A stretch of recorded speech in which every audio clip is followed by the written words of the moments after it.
are you on Medicare? Yes. Yeah, I'm over 65. Secondly, you're running... So, by the way, I have a deep concern about what anybody's going to do to my Medicare. Do you? Yes, of course. Do you have a Medicare policy? Yeah. Secondly, and you've talked about it here, running in some respects, or in many respects, as an outsider, and I'm curious, as you sit down for now your 36th breakfast at the Christian Science Monitor breakfast series, how is it possible that you can run as an outsider? I can't thank the Washington Press Corps enough for the last week. It is impossible to have watched television for the last week and not get the conclusion I'm definitely not the candidate of the Washington Insiders. I didn't ask that. I want to know how you're an outsider. No, I'm just saying, everywhere I go across Iowa, or everywhere I see people randomly, they have figured out I'm the guy who wants to change Washington, and they can tell it because the people they see on TV from Washington aren't happy with me. And the fact is, if you look at my platform, I will clearly be the most change-oriented, the most fundamental reform candidate in this race in either party, and I will offer a much more dramatic alternative future than any traditional candidate would dream of, because just take the idea of replacing the Environmental Pollution Protection Agency with an Environmental Solutions Agency, or take the idea of having a first day project. We have a project we're building called On the First Day, where you would take a break between the inaugural address and the legislative luncheon, and for 1 hour you would sign pre-existing executive orders which would be on the web by October 1st next year. The first one abolishes all the White House czars. Every group I say that to starts applauding.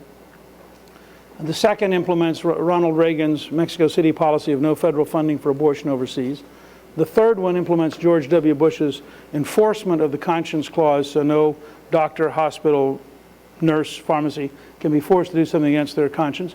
And the fourth one instructs the State Department that they will place the embassy in Jerusalem, because Israel is the only country on the planet we do not allow to designate their own capital. Now, there'll be a bunch more later, but those are the first four. And we have a process we're starting to build to actually have an entire online ability where you could submit your favorite idea for an executive order. We'll vet all of them. We'll have former Bush and Reagan White House staffers write them so they're technically legally correct.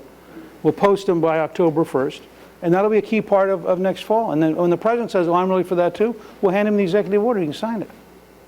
But we're not going to let him get away with saying, oh, I'm really for that, but you have to understand why I can't do it. So I think this campaign will be the most change-oriented campaign, and I'm confident Washington will react in a way which will make quite clear to the American people that I'm the people's candidate, not the capital's candidate. Well, we hope you come back as the campaign progresses. Thank you very much for doing this. I certainly will. Thank you very much. I want them sitting together, though. I just think this is one of the great You enjoyed that, right? Now follow-ups are legitimate.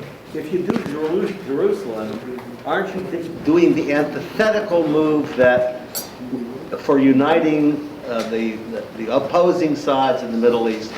Why do? It's been American policy from day one. No, I authored the bill. I helped pass the bill in 1995 to place the embassy in Jerusalem. It's been waived every year by the president because of the State Department. It's a mistake. You're telling me what you did. Why is that not self-defeating and counterproductive? Because I don't think appeasing terrorists is a useful strategy. Thank you.